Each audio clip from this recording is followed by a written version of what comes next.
At its core, a Bitcoin is just basically a chain of digital signatures that really reflect the coin's path through the Bitcoin ecosystem. And here I think it's actually conceptually easier to think of Bitcoins as collective entries into a ledger rather than as a physical coin. Because if you think about it, in a ledger you have a record of transaction histories, which is what happens in Bitcoin. Whereas with a physical coin, it's more like memoryless. There's no history in a physical coin of where that coin has really been in the past.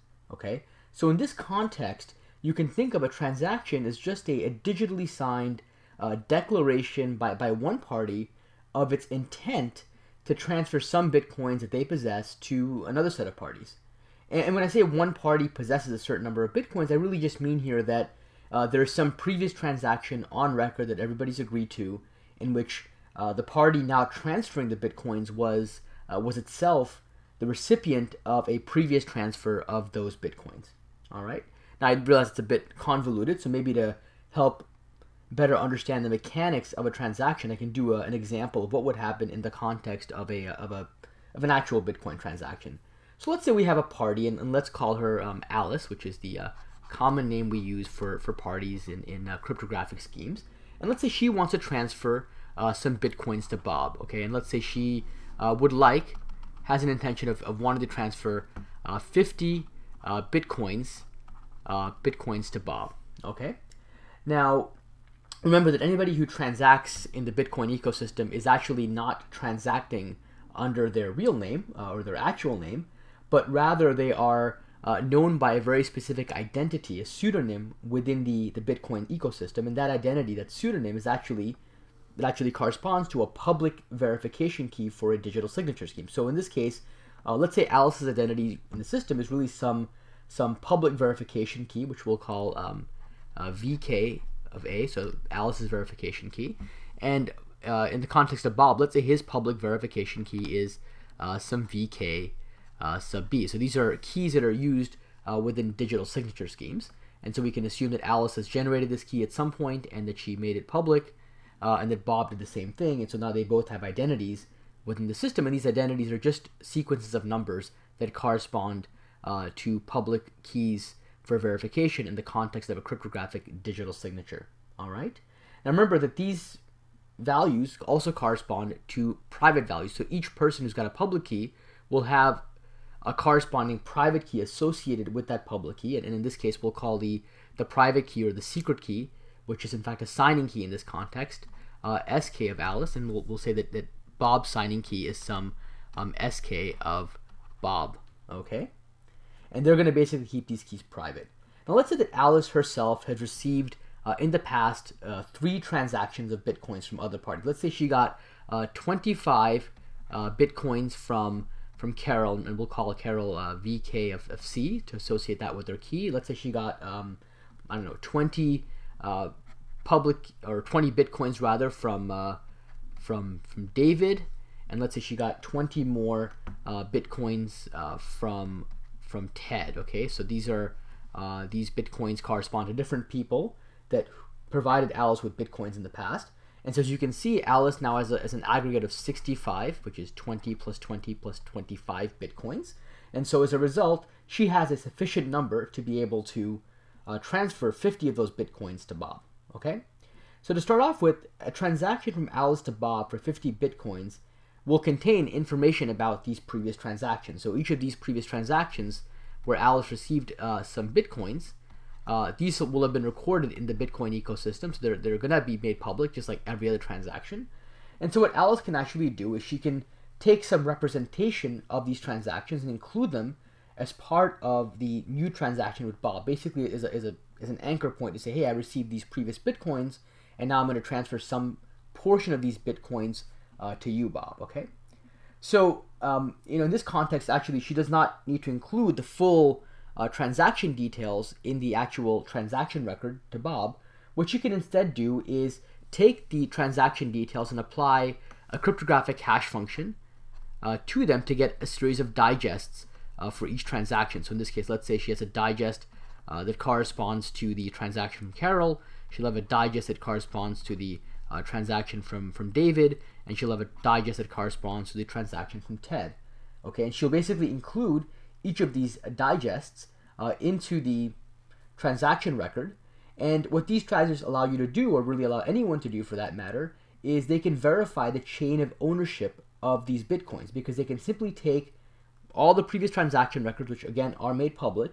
They can apply cryptographic hash functions to these different transaction records, and they can verify that these cryptographic hashes, when applied to those transaction records, provide you back with these values d sub c, d sub d, and d sub t, and that in turn provides you with some type of a cryptographic guarantee. Because we're using cryptographic hash functions, we have a cryptographic guarantee that Alice was the ultimate recipient of these transactions from these different parties. We have this nice history that we can record and that we can essentially ascertain in this fashion. All right? And because we're using cryptographic hash functions, we now have some assurance that Alice couldn't have so easily cheated the system. All right? So at this point in the transaction, and maybe I'll kind of draw a line so you can kind of see where the transaction details are recorded. So at this point in the transaction, we have details about Alice's ownership of these 65 Bitcoins, and she has enough information in that transaction so that anybody can verify that she possessed these coins, all right? So you can think of this part of the transaction really as representing the input to the transaction. Now, in addition to the input portion of the transaction, there's typically also an output portion. I'm going to put that output portion up here, but let me label it. Okay, and so for starters, in the output portion, she has to include, or Alice has to include, a list of recipients for her Bitcoins. And since Alice wants to, let's say, transfer these Bitcoins to Bob, she has to specify Bob's identity in the system, which in fact, as we mentioned earlier, was Bob's public key. So we'll say that she'll mention V sub k of B, okay? And she also has to record and mention, at this stage, how many coins she wants to transfer to Bob. And as we said earlier, we were going to assume that Alice wanted to transfer exactly 50 of her Bitcoins to Bob. Okay, so she's going to specify the number of 50. Actually, in reality, she'll specify another number, but it's going to represent 50 Bitcoins for Bob. Okay? Now, in order for Alice to get back change, because she has 65 Bitcoins kind of coming in and she is only giving 50 back to Bob, what she might then do is decide that she's going to specify 14 of those Bitcoins to be returned back to her in the form of change. Okay, so 14 of those Bitcoins are going to be reassigned back to Alice's public key. All right, and what Alice will then do is she's going to take all of this data, this transaction data, this input and this output, and she's going to digitally sign that data. And she's going to use her signing key to digitally sign all this data like you would with a digital signature. And she's going to append that signature to the actual contents of the transaction record, and that'll effectively bind Alice's identity with the transaction record itself. Okay, and the reason it's going to bind it is we're using a digital signature scheme, and so anybody who possesses Alice's public key, which again is made public, can validate that only Alice could have created this block, because only Alice in theory can come up with a signature that corresponds to her public key, because she's the only person who in theory should possess the private signing key corresponding to her public key. All right, then all of this data will actually be broadcast out. So this transaction data will then get broadcast out to all the different peers and the nodes in the Bitcoin network. So everybody in the Bitcoin network will basically know now that VK sub A is trying to send 50 Bitcoins to VK sub B. Okay. Now at this point, you may have noticed a slight discrepancy here, that Alice started off with 65 coins kind of on the input side, but on the output side, she only has 50 plus 14, or 64 coins that are being accounted for. Okay. So there's this issue. What happens with this one last remaining coin? There's kind of this one implicit coin hanging around that has not been accounted for. And what we're going to do with that coin is actually going to be used as a transaction fee. Alice is basically saying that this one leftover coin should be provided as a transaction fee to what's known as a Bitcoin miner. Okay, and a Bitcoin miner, as I mentioned in a previous video, is basically an entity in the Bitcoin system. Anybody can be a Bitcoin miner actually, but it's a node in the Bitcoin network who engages really in the effort to help with the broader validation of this transaction. So what do I mean by broader validation? Well, if you think about it, at this point we've just used cryptographic hashing and digital signing to validate that Alice at some point possessed the requisite Bitcoins in the system, and that she not only publicly announced her intention to transfer some of these bitcoins to Bob, but she digitally signed that public pronouncement, if you will, as a result of which her public verification key, which is her identity in the Bitcoin system, is now bound to that transaction. But what Bob doesn't know yet, even though he knows all these things and he can validate them, what Bob doesn't know yet is whether Alice tried to, let's say, previously sign or assign those exact same coins to somebody else. Like maybe there's another party.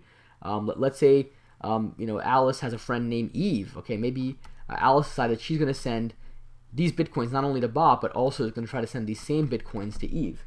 And Bob at this point may not have the assurance that Alice has not tried to engage in these types of shenanigans. All right.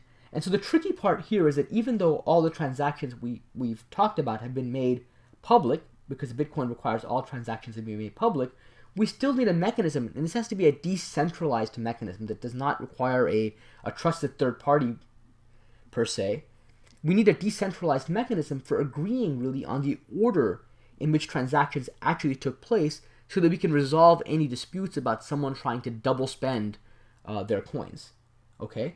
And it's that requirement, that timestamp, that decentralized timestamp, if you will, which is where Bitcoin miners play a very important role in the Bitcoin ecosystem. And I'll talk about how that works and how we deal with transaction timestamping in subsequent videos.